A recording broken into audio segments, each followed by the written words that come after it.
एक शरीफ नौजवान जिसे कदम कदम पर संसार किया गया। जालिम माशरे की नाइंसाफियों, करप्ट पुलिस और दौलतमंद बदमाशों ने उसे भी एक गुंडा बनने पर मजबूर कर दिया। और जब एक शरीफ इंसान जराइम पेशा बन जाए तो वो सब गुंडों से ज्यादा खतरनाक हो जाता है। एक बदकिस्मत नौजवान जिसे जुर्म की दलदल ने एक आतिशफशां बना दिया। बदले की आग में जलते एक शरीफ नौजवान की कहानी।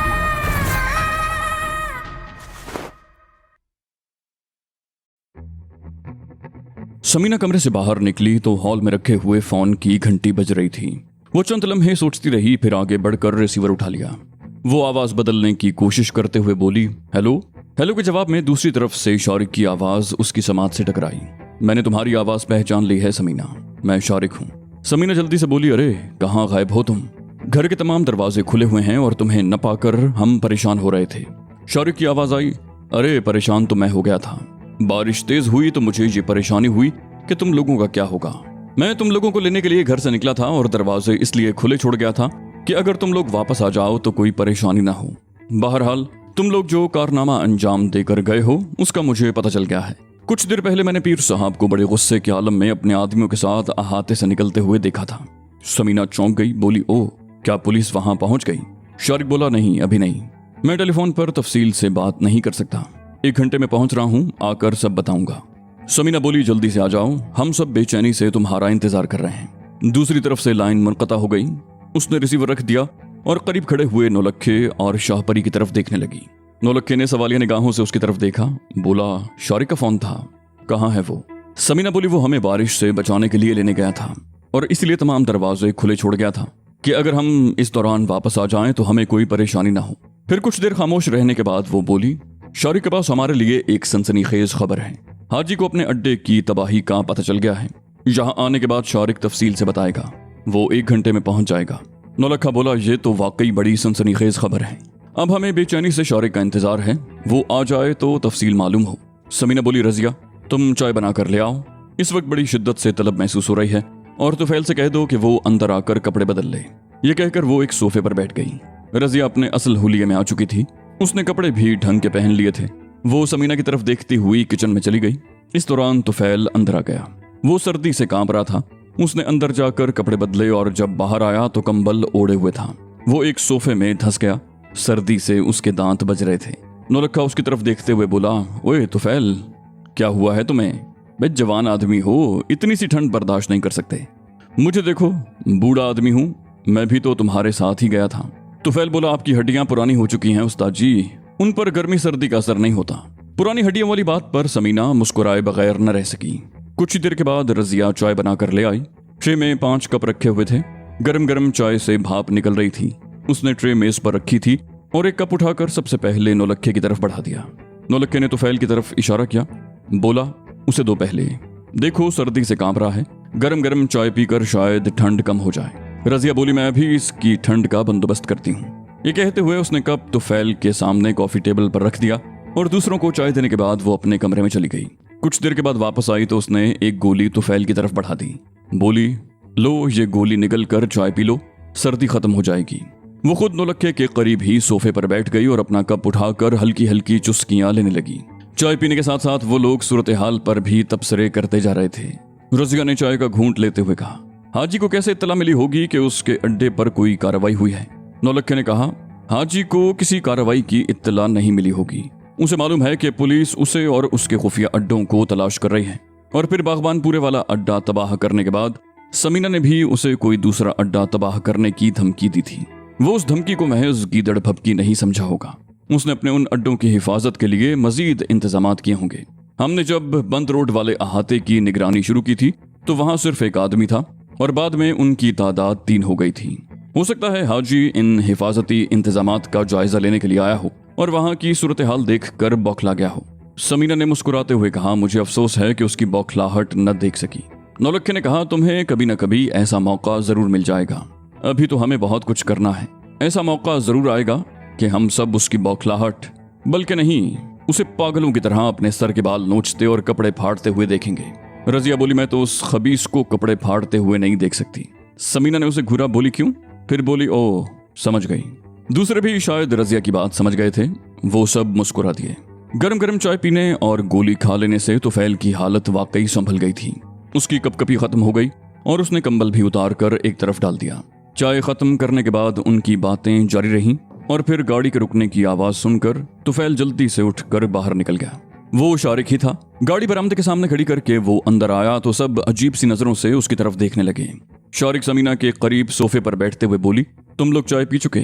एक कप चाय मुझे भी मिल जाए तो उस सनसनीखेज खबर की तफसील बताऊं। रजिया जल्दी से उठकर किचन में चली गई और थोड़ी ही देर में चाय बनाकर ले आई। शारिक चाय की चुस्कियां लेते हुए कहने लगा, मैं जब बंद रोड पर पहुंचा तो बारिश कुछ ज्यादा ही तेज हो गई थी। उस जगह के सामने से गुजरते हुए मैंने देख लिया था कि सड़क की ढलान पर वो छोलदारियां खाली थी। एक छोलदारी तो गिर चुकी थी। मैं समझ गया कि तुम लोग वहां से किसी महफूज जगह पर जा चुके हो। मैं गाड़ी को आगे निकाल ले गया। यतीम खाने के मोड़ से मैंने गाड़ी वापस मोड़ ली और दोबारा उस सड़क पर आने लगा। अभी मैं हाजी वाले अहाते से कुछ दूर ही था कि ढलान में सर्विस रोड पर सुर्ख रंग की एक पजेरो को अहाते के सामने रुकते देखा। मैं बड़ी फुर्ती से अपनी गाड़ी को सड़क के दूसरी तरफ दरख्तों में ले गया और गाड़ी ऐसी जगह रोकी जहां से मैं गाड़ी में बैठे बैठे अहाते को देख सकता था। वो चंद लम्हों को खामोश हुआ, चाय की एक दो चुस्कियां ली और बात जारी रखते हुए कहने लगा, पजेरो से 2-3 मरतबा हॉर्न दिया गया, लेकिन अंदर से जब गेट न खोला गया तो एक आदमी ने नीचे उतर कर गेट खोल दिया और गाड़ी अंदर दाखिल होकर बरामदे के सामने रुक गई। पजेरो से 3 आदमी उतर कर बरामदे में दाखिल हुए। उनमें से 2 के हाथों में क्लैशनकोफ राइफलें थीं और तीसरा हाजी था। उनका तीसरा साथी वो था जिसने पजेरो से उतरकर बाहर का गेट खोला था और एक ड्राइवर था जो अपनी सीट पर बैठ रहा था। 3 बॉडीगार्ड और हाजी बरामदे वाले दरवाजे से अंदर दाखिल हो गए और फिर यूं लगा जैसे वहां खलबली सी मच गई हो। 2 गनमैन बाहर आ गए और दोनों हाथों में राइफलें संभाले इधर उधर देखने लगे। हाजी भी बरामदे में आ गया लेकिन फौरन ही अंदर चला गया। एक गार्ड भी उसके साथ साथ अंदर गया था जबकि दूसरा बरामदे में ही खड़ा रहा। तवेले में भगदड़ सी मची हुई थी। हाजी और उसके साथी बार बार अंदर और बाहर आ जा रहे थे। एक गनमैन ने बहुत लंबा सा एक पाइप अंदर से निकाल कर बाहर फेंका और फिर उन्होंने बारी बारी तीनों आदमियों को अंदर से निकाल कर पजेरों में डाल दिया। वो तीनों शायद बेहोश थे या वो खामोश होकर सवालिया नजरों से बारी बारी सबकी तरफ देखने लगा। समीना बोली, वो तीनों हाजी के आदमी थे और बेहोश ही थे, लेकिन क्या तुमने उन्हें चौथे आदमी को बाहर लाते हुए नहीं देखा? मेरा मतलब है लाश। शारिक ने चौंक कर उसकी तरफ देखा, बोला, लाश? किसकी लाश? समीना बोली, इंस्पेक्टर उस्मान। फिर वो तफसील बताने लगी कि वो किस तरह हाजी के आदमी के हाथों मौत के घाट उतर गया। शारिक बोला, ओह, उस्मान के बारे में तो मैं पूछना भूल ही गया था। फिर कुछ देर की खामोशी के बाद बोला, अच्छा हुआ वो अपने अंजाम को पहुंच गया और हमें उसके खून से हाथ नहीं रंगने पड़े। बहरहाल उन्होंने सिर्फ 3 आदमियों को गाड़ी में डाला था। नौलखा बोला, अगर हाजी इंस्पेक्टर उस्मान की लाश को वहीं छोड़ गया है तो उसने ये बहुत बड़ी हिमाकत की है और अपने लिए मजीद दुश्वारियां पैदा कर ली हैं। शारिक बोला, आजकल उससे वाकई पै दर पै हिमाकतें हो रही हैं। हालांकि वो ज़हीन आदमी है। अपनी जहानत ही से उसने दुनिया भर में हेरोइन की तिजारत का नेटवर्क कायम कर रखा है और दुनिया का कोई मुल्क उस पर हाथ नहीं डाल सका। लेकिन पै दर पै चोटें खाने से उसके हवास काबू में नहीं रहे और वो ऐसी हरकतें कर रहा है जिससे उसके गिर्द न सिर्फ हमारा बल्कि कानून का घेरा भी तंग होता जा रहा है। वो चंद लम्हों को खामोश हुआ, फिर बात जारी रखते हुए कहने लगा, बहरहाल वो अपने 3 आदमियों को पजेरों में डाल कर ले गया था। एक गनमैन को उसने वहीं छोड़ दिया था। मुमकिन है बाद में वो अपने आदमी भेज दे, लेकिन मेरा ख्याल है कि उन्हें इंस्पेक्टर उस्मान की लाश वहां से हटाने का मौका नहीं मिलेगा। समीना ने सवालिया निगाहों से उसकी तरफ देखा, बोली, क्यों? शारिक ने कहा, तुम लोगों को फोन करने के बाद मैंने इलाके के एसपी को भी उस अहाते के बारे में इत्तला दे दी थी। मेरा ख्याल है पुलिस ने अब तक वहां धावा बोल दिया होगा, लेकिन तुम लोगों ने वहां क्या कार्रवाई की है? नौलखे ने कहा, हमने क्या कार्रवाई करनी थी, सारा काम तो वो पानी के उस पाइप ने किया था जिसे हाजी ने बाहर फेंकवाया। शारिक ने उलझी हुई नजरों से उसकी तरफ देखा, बोला, क्या मतलब?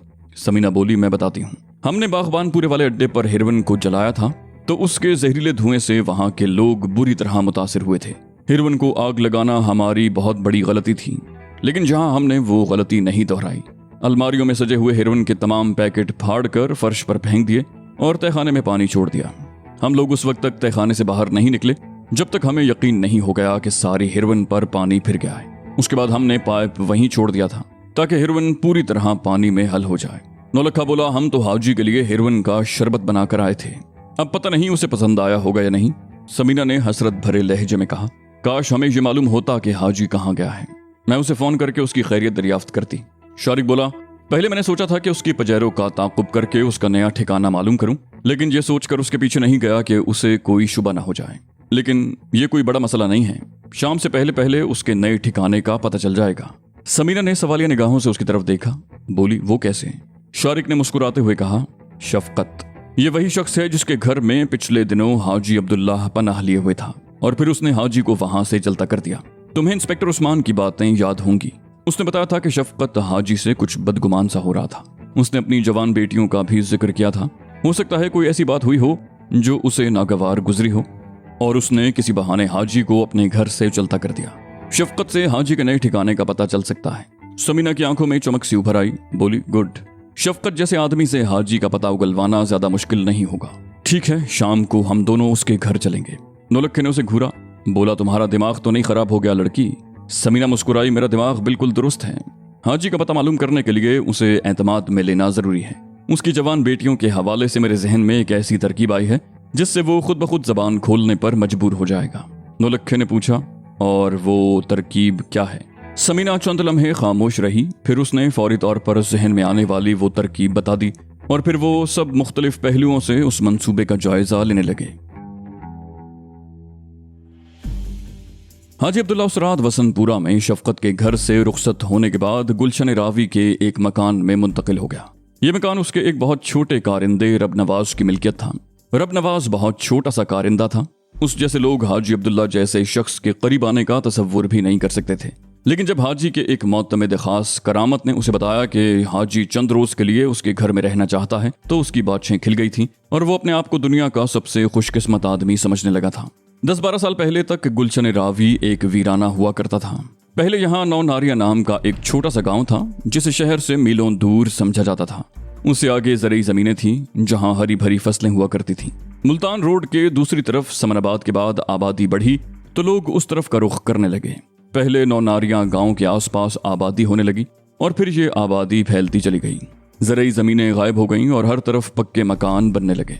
रबनवाज का बाप हाई कोर्ट में एक वकील का मुंशी था। उस जमाने में उनकी रिहाइश रंग महल में थी। उसने थोड़ी बहुत रकम जमा कर रखी थी। जैसे ही गुलशन रावी में आबादी शुरू हुई उसने रंग महल वाला मकान बेचकर नौ नारियां के सामने गंदे नाले के दूसरी तरफ 5 मरले का एक प्लॉट खरीदा और उस पर 2 कमरे बनवा लिए। उसके बाद वो आहिस्ता आहिस्ता मकान की तामीर मुकम्मल करता रहा और बिलाखिर 2 मंजिला मकान बनाने में कामयाब हो गया। पहले ये इलाका वीरान समझा जाता था, लेकिन मकान की तामीर मुकम्मल होने तक, जिसमें कई साल लगे थे, ये इलाका बड़ा बारौनक हो गया। आसपास के तमाम इलाके आबाद हो चुके थे। उस मकान से तकरीबन 60-70 गज के फासले पर गंदे नाले की पुलिया के साथ वैगनों का स्टॉप भी बन गया था, जिससे शहर के अंदरूनी इलाकों तक आमदोरफ्त में सहूलत हो गई थी। रबनवाज अपने माँ बाप का इकलौता बेटा था। उससे पहले एक बेटी थी जिसका इंतकाल हो चुका था।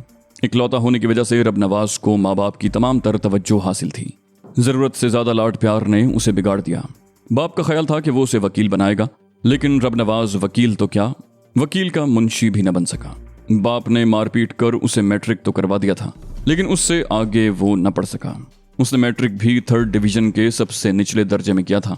बाप ने कोशिश तो बहुत की थी, लेकिन उसे कॉलेज में दाखिला न दिला सका। रबनवाज को भी कॉलेज से कोई दिलचस्पी नहीं थी। बाप ने कोशिश की थी कि रबनवाज को किसी वकील के पास मुंशी ही रखवा दे, लेकिन उसमें इतनी काबिलियत नहीं थी।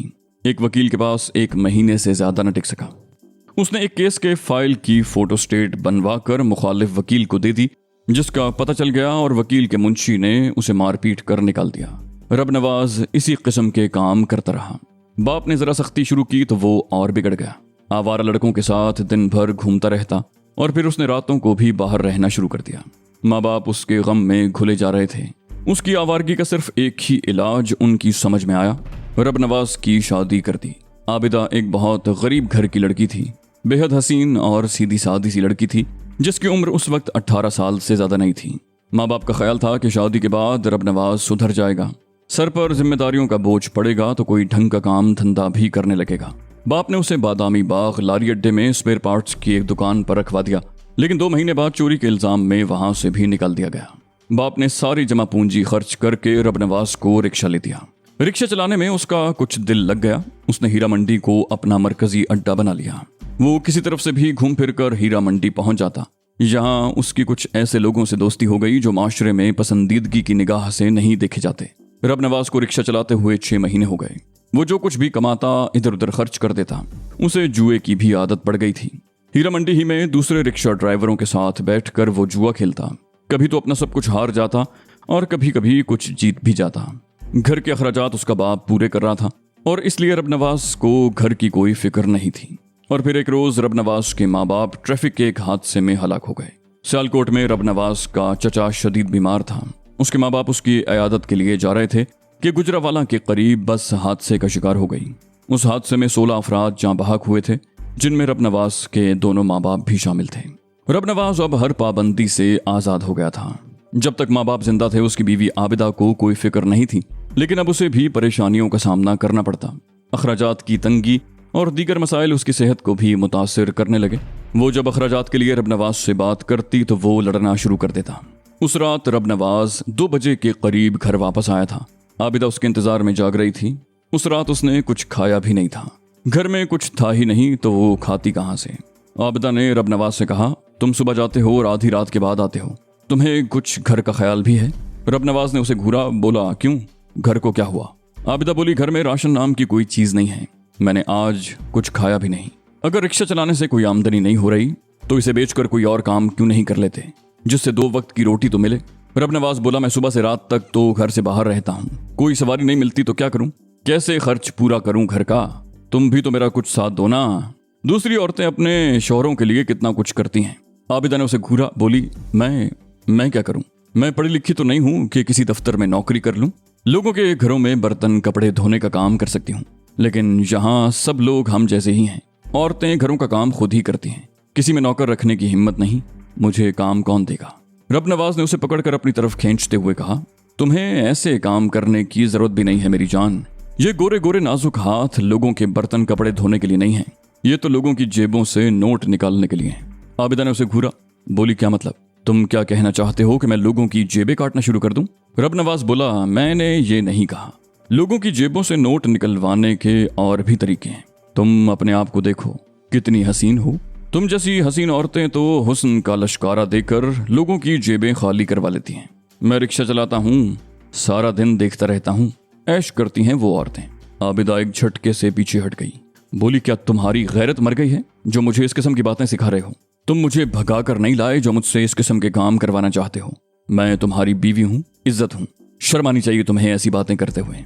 रबनवाज बेगैरती से मुस्कुराया, बोला, शर्म गैरत ये सब कहने की बातें हैं। फाके करने और भूख से एड़ियां रगड़ने से तुम्हारी इज्जत नहीं बढ़ेगी। खुदा ने तुम्हें हुस्न की दौलत दी है, उससे फायदा उठाओ, खुद भी ऐश करो और मेरे दिन भी आराम से गुजरने दो। आबिदा ने कहा, आइंदा मुझसे ऐसी बात मत करना। रबनवाज सुबह होटल से नाश्ता और खाना ले आया।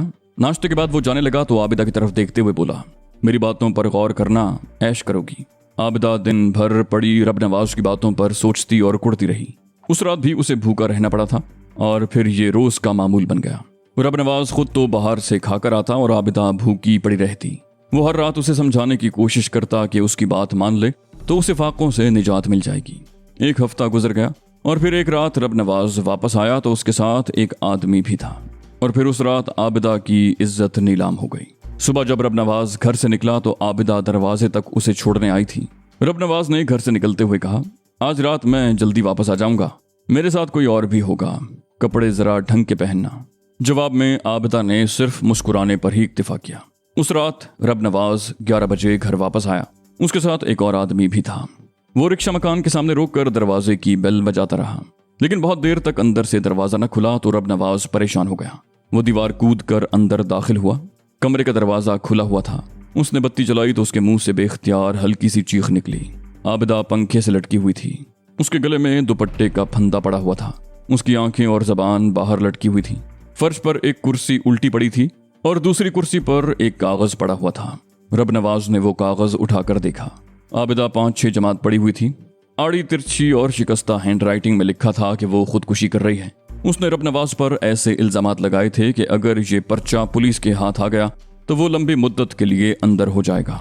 उसने पर्चा तह करके जेब में रख लिया और कमरे से बाहर आकर बाहर वाला दरवाजा खोल दिया। रबनवाज के साथ आने वाले शख्स को सूरत हाल का पता चला तो वो रफू चक्कर हो गया। रबनवाज ने पड़ोस का दरवाजा खटखटा दिया और फिर कुछ ही देर के बाद आबिदा की खुदकुशी की खबर पूरे मोहल्ले में फैल गई और लोग जमा होना शुरू हो गए। पुलिस भी आ गई। वक़ूए का मुआयना करने के बाद पुलिस ने लाश अस्पताल पहुंचा दी और लोगों के बयानात लिए जाने लगे। पुलिस को रबनवाज पर अपनी बीवी को कत्ल करने का शुबा था, लेकिन बाज पड़ोसियों ने बयान दिया कि रबनवाज सुबह जब रिक्शा लेकर निकला था तो आबिदा दरवाजे में खड़ी थी। उसके बाद न तो रबनवाज वापस आया और न ही आबिदा को देखा गया। रबनवाज ने अक्लमंदी ये की थी कि पुलिस के आने से पहले उसने आबिदा के हाथ का लिखा हुआ पर्चा जाया कर दिया था। अगर वो पर्चा पुलिस के हाथ आ जाता तो रबनवाज भी नहीं बच सकता था। पुलिस रबनवाज पर कोई इल्जाम साबित नहीं कर सकी थी। लोगों के बयानात और हालात की रोशनी में पुलिस ने यह नतीजा अखज़ किया कि आबिदा ने गुर्बत से तंग आकर खुदकुशी की थी। रबनवाज पर अगरचे कोई इल्जाम साबित नहीं हुआ था, लेकिन पुलिस ने उसे खूब अच्छी तरह निचोड़ लिया था। उसने अपना रिक्शा बेच दिया। जो भी पैसा मिला उसमें से ज्यादातर पुलिस की नजर हो गया। रबनवाज के पास अब कोई काम धंधा नहीं था। उसका ज्यादा वक्त हीरा मंडी में गुजरता। उसके दोस्तों में गुलजार नाम का भी एक आदमी था जो हेरोइन बेचता था। गुलजार दरअसल हाजी के गिरोह का आदमी था। उसने रबनवाज को भी अपने काम में लगा लिया।